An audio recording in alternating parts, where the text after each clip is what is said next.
Assalamu alaikum wa rahmatullahi wa barakatuhu. Welcome to this video. My name is Liaqat Zaman and I hope you guys are having a wonderful time. Now this is the last of the lessons of Balagha from Surah Naba. Alhamdulillah, in 19 lessons we covered this surah. And I think it's a good achievement for me, alhamdulillah, that I'll be able to cover this. But what I want from you guys is to tell me what surah should I cover next, and also tell me how I can improve these videos as well. So improvement is a very important thing in lessons, and if you don't know how to improve yourself or you don't get feedback, then you're going to stay stagnant. So I want you guys to give me some feedback on this. Let me know what you guys think. And so let's start. So last ayah now. So inna anzarnakum adhaban qareeban. So let me translate this. Indeed, we warned you adhaban qareeban, of a close torment. Yawma yanzuru al-mar'u, the day when a person will see or will look ma qaddamat, at what they had put forward, what their hands had put forward. Wa yaqul al-kafiru, and the kafir will say, if only I was dust, if only I was soil or sand or earth. So inna, this is a emphasis now. Inna harf mushabbah bil fi'l, comes for ta'keed, comes for emphasis. So you got a bit of emphasis here. You're starting off a sentence, and we know you only start off with emphasis normally in Arabic when the audience is doubtful or doubting. So if they're doubting, then you start off with inna, right? And if they're not doubting, then you don't need to start it. Like I just said, anzarnakum adhaban qareeban.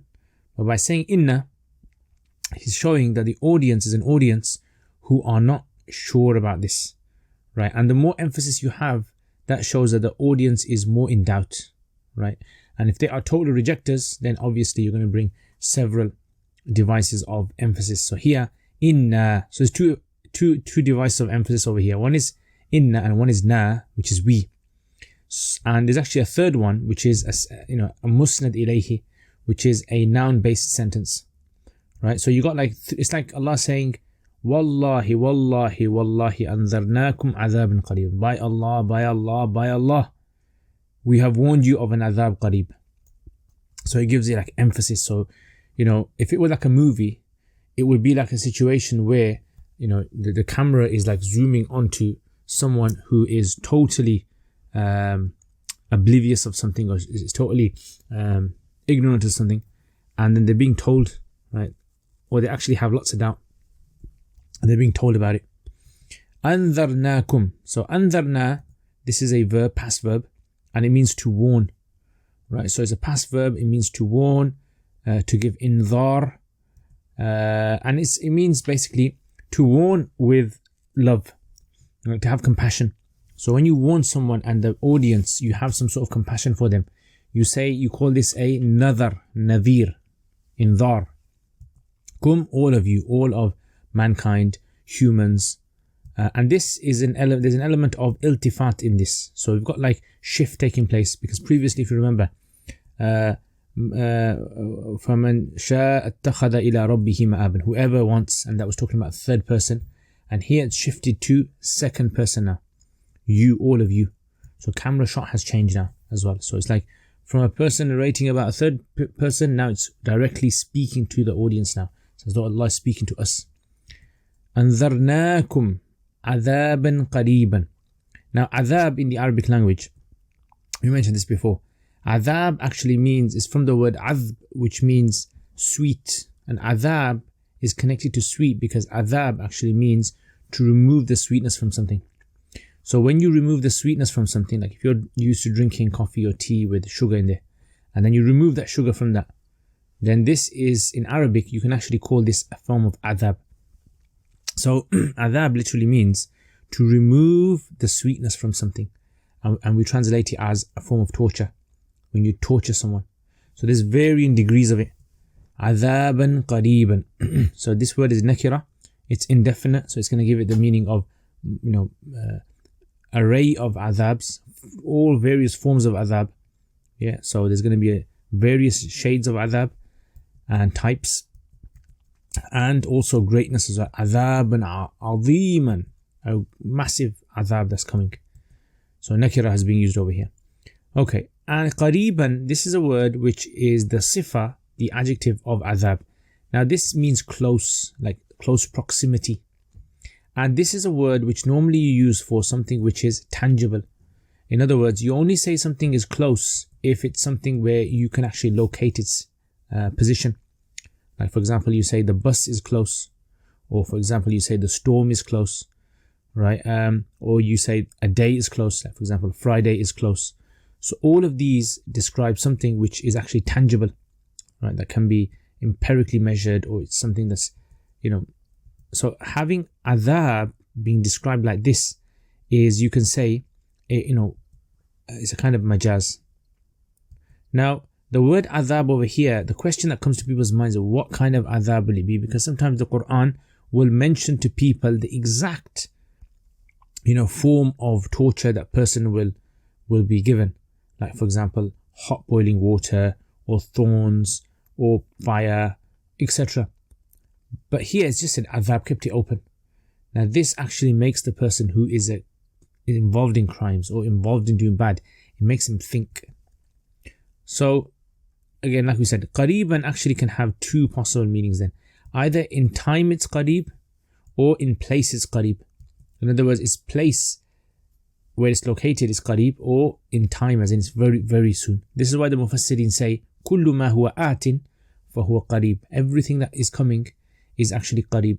So it's like, it's a consistent, it's a persistent, continuous warning. This is like, just like sirens ring. Adhabun qarib, adhab qarib. This is like a persistent, continuous warning to humans that the adhab is qarib, adhab is qarib, adhab is qarib. Now, what should you do if you're being told that the adhab is qarib? Like if you're driving down the road and someone's saying the police are nearby, the police cameras are nearby, there's police cameras nearby, then you obviously take measures. So we're being told here implicitly to take measures. This is, so that's why there's an element of majaz here, right? So majaz is being used over here, and that's how we try and understand verses. All right, so the adhab qarib, what is it exactly kind of referring to?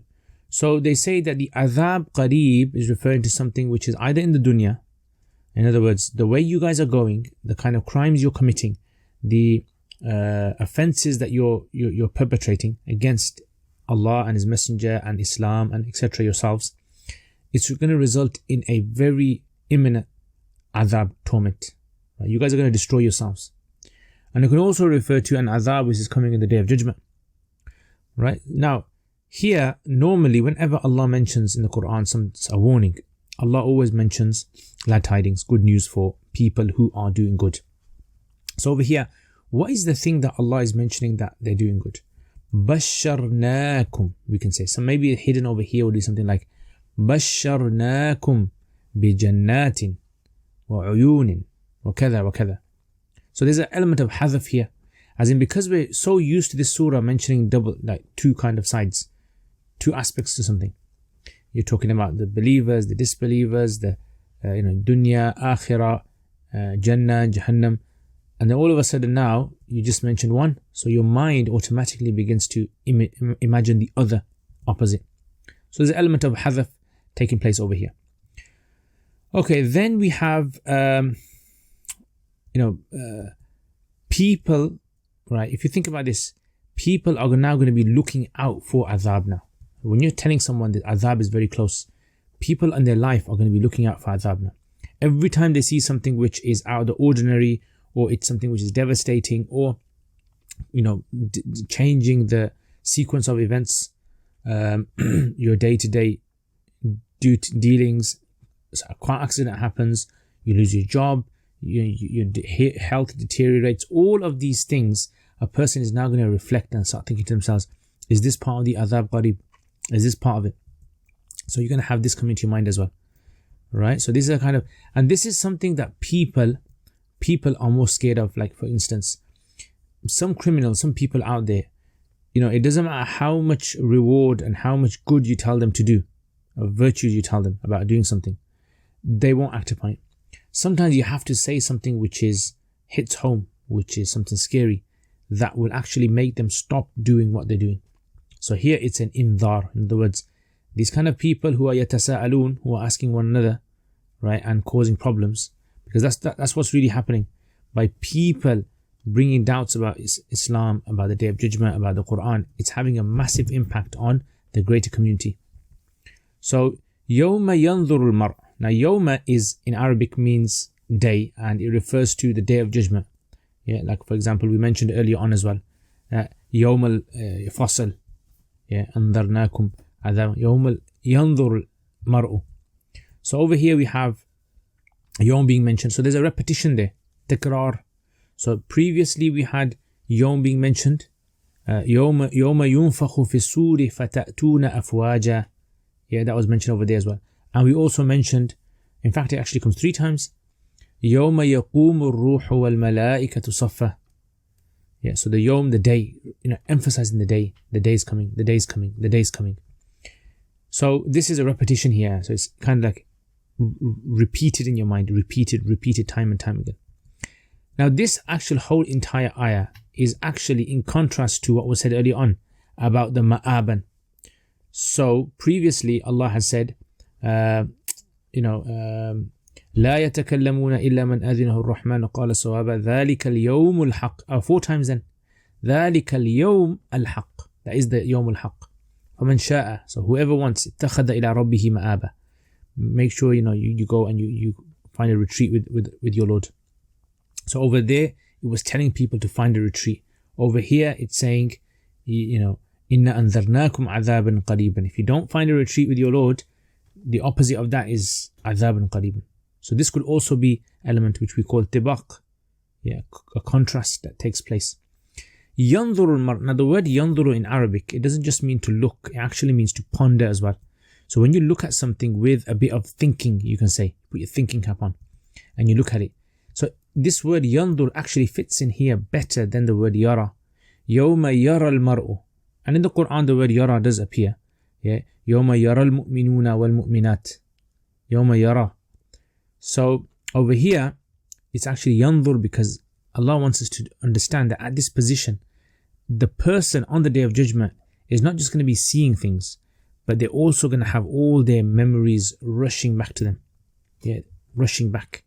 يَنْظُرُ الْمَرْءُ مَا قَدَّمَتْ يَدَهُ. And they're also going to have their records, their deeds, all kind of manifesting themselves in front of you. So imagine that all your whole life, everything you got up to, everything you said, everything you did, is all going to start flashing before your eyes, going to come in front of you.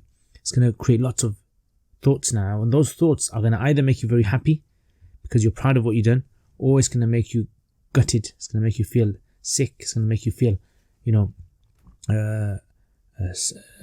totally stressed about what's happening.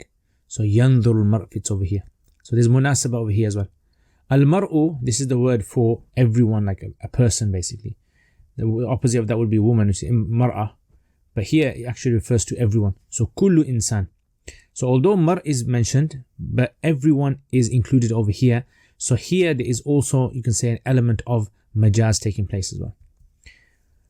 Okay, ma qaddamat yada. So there's 2 possibilities of this ma could mean. One of the meanings of ma is what, right? So what their hands have put forward, what his hands have put forward.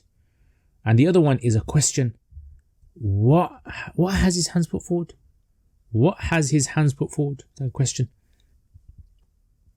Okay, so يَوْمَ يَنْظُرُ الْمَرْءُ مَا قَدَّمَتْ يَدَاهُ. The day when every single person, or a person, will see, will look, will ponder of what his hands put forward, or will see and then will ask himself the question, what has his hands put forward? So this could be different aspects of the Day of Judgment. In other words, on the Day of Judgment, sometimes a person might come and start seeing all their actions and think to themselves, look what I've done. This was what in the dunya I worked for. I fulfill my desires for this. Or another person who, is a good person in the dunya. He'll see good things that he done and says, look, this is what I done. This is what I put forward. And he'll see, putting forward means he'll see the reward of that, the fruit of it. And the question would be something like this. Yandur al-mar, the person will be looking, and then he'll be thinking to himself, what have my hands put forward? Like what? Wait, is there anything that my hands? And he's thinking hard to think in his life. Was there any like minutes or any days or months or years that I did something in my life that has left a legacy, that has left a print, has left me fruit? Or have I just wasted my life just sleeping and eating and just doing the mundane things? So, ma qaddamat yadah. So this is two possibilities, and this is very profound as well, because both possibilities are different from each other. The first one is showing that the person is actually seeing the deeds, the fruit of the deeds, right? And the other one is showing that it's not seeing the deeds necessarily, but he's actually questioning himself about what he has actually put forward. Right, so you got what, and in that case the what would be actually referring to the happiness and the sadness that the person is going through, and the question is where the person will have fear. Yeah, so he's having this fear, concern that's going through his mind about what have I done, I wonder what Allah is going to bring forward. He's trying to think very hard to himself, what other good deeds, are there anything that Allah has missed out? He's trying to kind of think of it all. Okay, now this part, I mean, if you think about this part, just this part over here, this is actually something in Balagha, which is, fits in with the first ayah, Amma yatasa'alun. We call this Raddul A'jaz. In other words, you kind of, when you start something off, you finish it off, and between the beginning and between the end, there's a strong connection. So the thing that you open your statement with and the thing that you end it with are both strongly linked together. This is called Raddul A'jaz ala Sudur. And this is very powerful here, because if you take the question, then because the surah started off with a question, yeah, it kind of fits in perfectly. That all your life you guys were just arguing and debating about whether the Day of Judgment is coming or not. And look what's happened. You wasted your entire life. You're going to be thinking that I wish I had not wasted my time doing all these things. So there's munasabah there, right? So there's that. Okay. So this is called Raddul A'jaz. I don't know if any of you guys, put in the comments if any of you guys have ever come across this before. It's called Raddul A'jaz. If you have, alhamdulillah. If you haven't, then it's the first time you're coming across it. Right, now qaddamat here is majaz as well. Qaddamat means to put something forward. Right? Qaddamahu, to push it forward. Like for example, when you're going on a journey somewhere, plane, and you put your stuff in the luggage and you send it forward, and it's gonna meet you over there. So you send your stuff forward, and then when you get to your destination, you pick it up over there. So qaddama, this is what's happening to us. We're putting forward good deeds and bad deeds, right? And we're just like putting in the luggage, and then we're going to pick it up on the Day of Judgment, whether it's good, whether it's bad, whether we consciously know what we're doing, whether we don't know. It's all going forward, everything that you're doing. So qaddamat is majaz of that then. Now, so metaphorical, and there's lots of majaz in this ayah. Like we said, there's yanduru, there's a majaz over there. Qaddamat, adhaban qariban. Now, the other thing here interesting is that you actually have, yadahu, his two hands. Why mention the two hands? So this is what we call majaz as well. Majaz mursal, different type of majaz, where you're attributing, you're saying hands, but you mean everything. When you say to someone, give me a hand, so what you mean by is give me your whole body. So majaz is taking place. Now, what's missing over here, it's like what his hands have put forward of good and bad. So in other words, he will see, he's going to be stressed, or he's going to be extremely happy of what his hands have put forward, all the good his hands have put forward and all the bad his hands have put forward. So you're going to come in front, and like, imagine like, you're summoned to court, and all of a sudden they just pull up all this footage of you speeding, of you doing this, of you doing that. You're caught red-handed in all of this.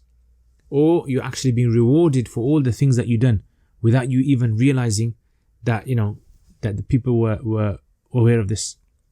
So, qaddamat yada, the yada is mentioned. The other thing about the yada is that the hands themselves, right, are an indication towards like the kind of actions that occur. So most of the actions that we do are because of our hands, of what we do. In other words, you can't blame it on anyone else. It was your hands that done it. So it's like you have to either be hands-on and do good, or you have to be hands-on, or you're hands-on and you're doing bad. So قدمت يداه, so the hands being mentioned would be indication towards, like we said, the actions themselves. وَيَقُولُ الْكَافِرُ, so يَقُولُ means to say, to utter. But again, it fits with the beginning of the surah because of عَمَّا يَتَسَاءَلُونَ, which is they were saying, they were speaking, questioning each other. So it's like, it fits in with this as well. It's like linked. The يَقُولُ يَتَسَاءَلُونَ, يَقُولُ, they both are interlinked. Right, so you have Raddul A'jaz over there as well. You also can possibly say that the yaqulu here, qawl, statements, saying something, it kind of fits in over here because it's the way that a person shows their utter sadness or expression. The best way you can express yourself is through your words. You can express yourself through your actions as well, but words. So just as the surah started off with their words, that they were causing doubts, they were casting doubts in the hearts of the Muslims regarding the Day of Judgment, etc. Likewise, now their own words, you're going to see this and you're going to say, look, we told you about the Day of Judgment. You didn't listen to us.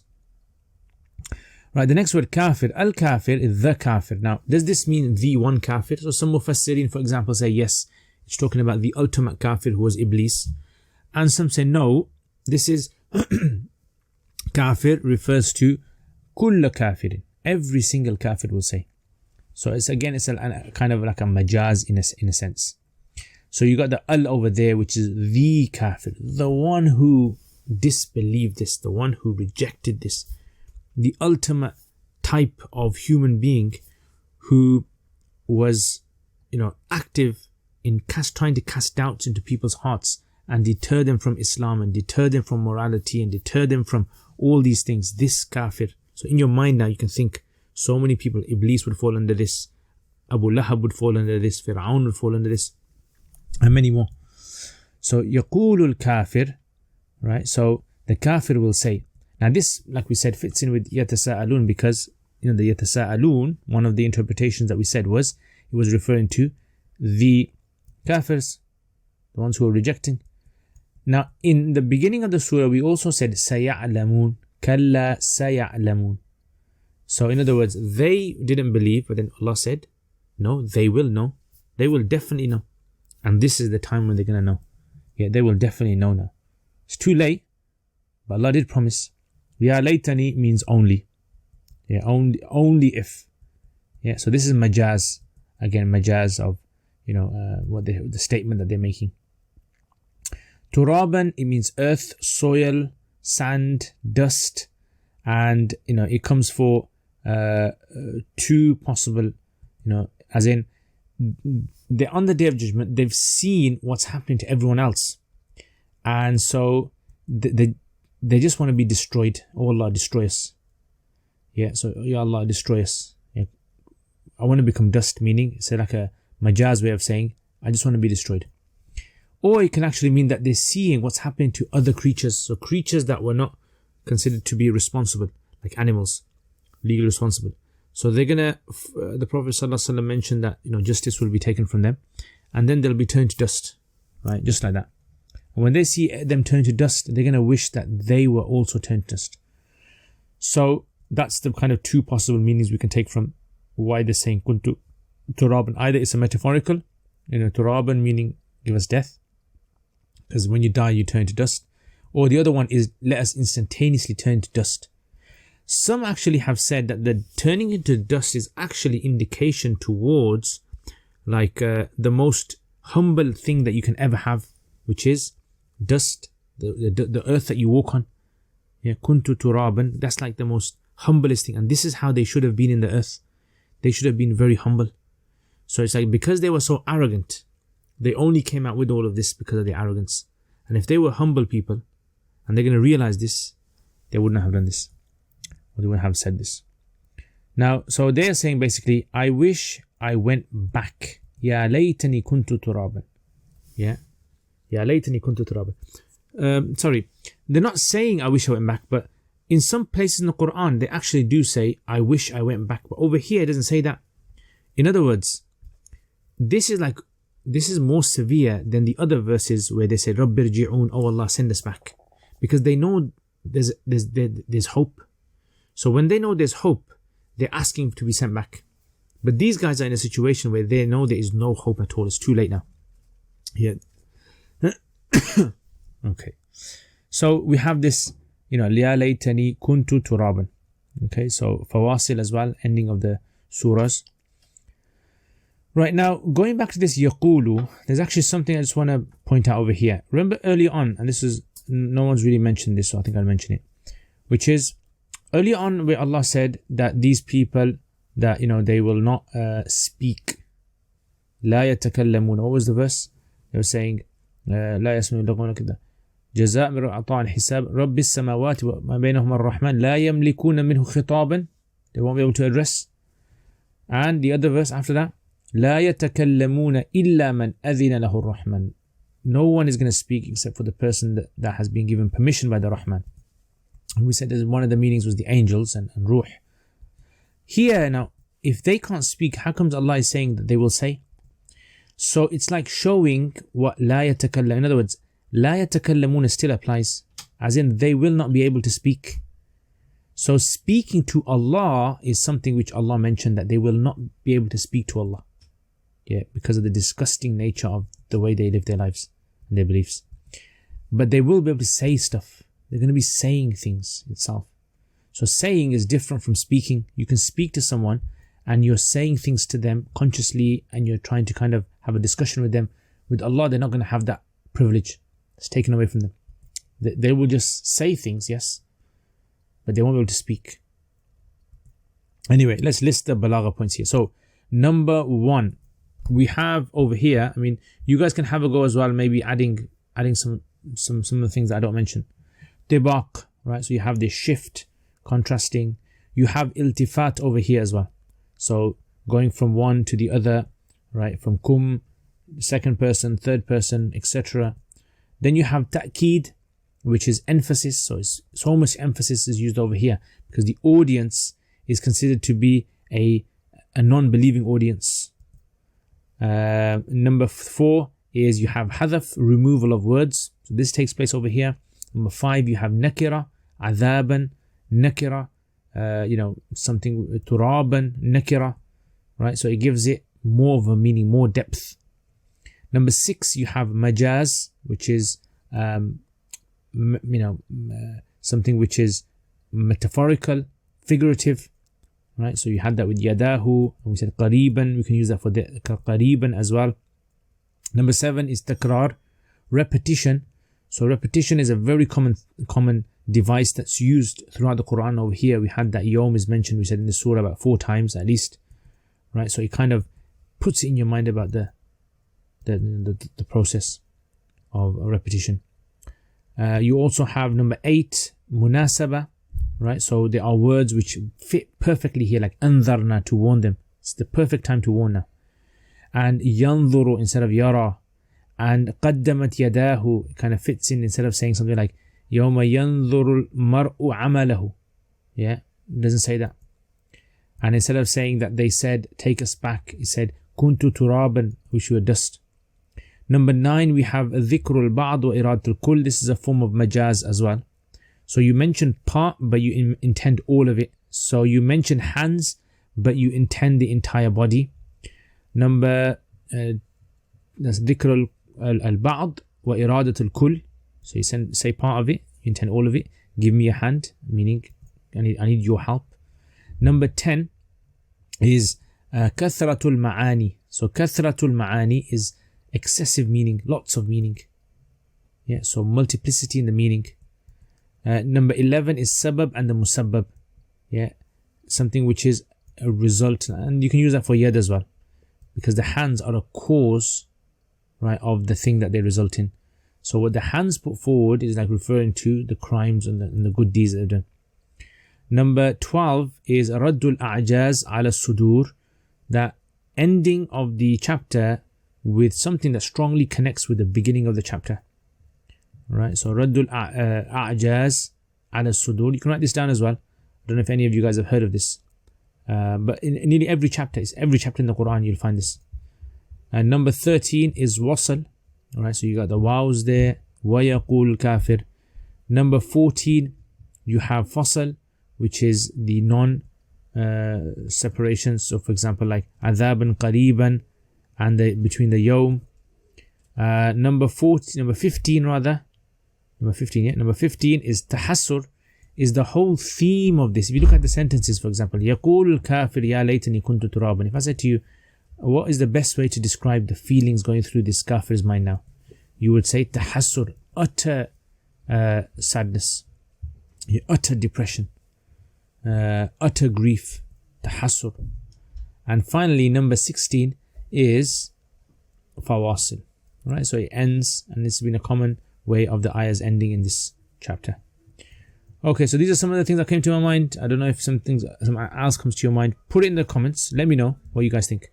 So let's just summarize now. So what do we have in this surah? So in the surah, we have amma yatasa'alun. Started off with amma yatasa'alun, right? And then Allah mentioned about they were like kind of questioning and saying stuff. And this is basically what happens. This is a very sort of like common thing that actually happens even till today, where you have people who are, Islamophobes. They're doing the same thing in the media, putting doubts into people's minds about religion, about God, about Islam, right? So they're all doing this. Allah is showing us that this is how it works. This is how they function.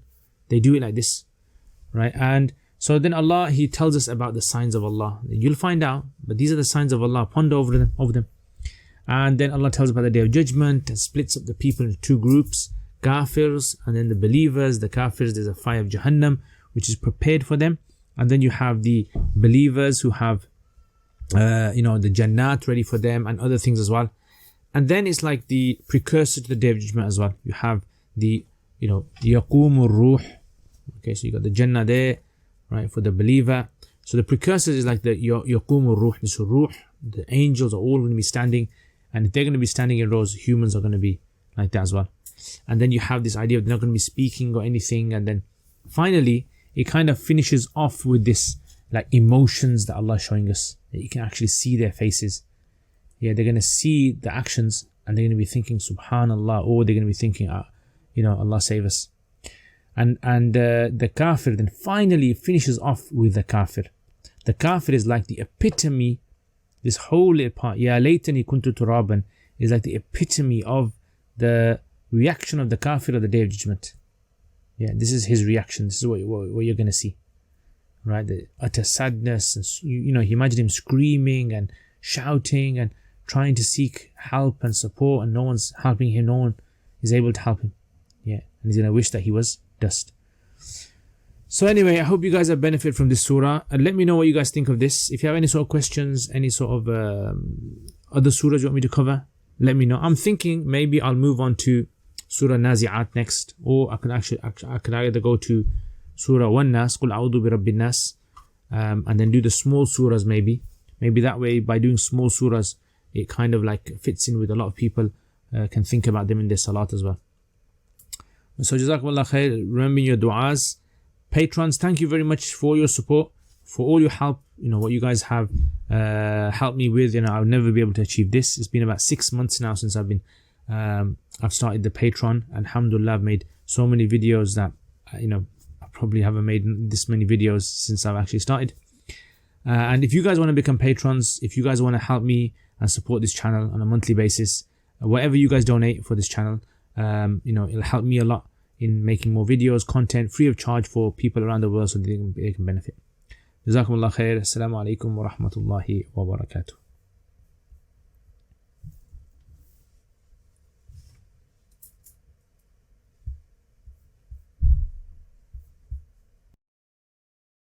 Thank you very much guys for watching this video, and again thank you to all my patrons as well for all your support. Jazakumullah khair. May Allah reward you immensely. If you guys want to become a patron, then links in the description below.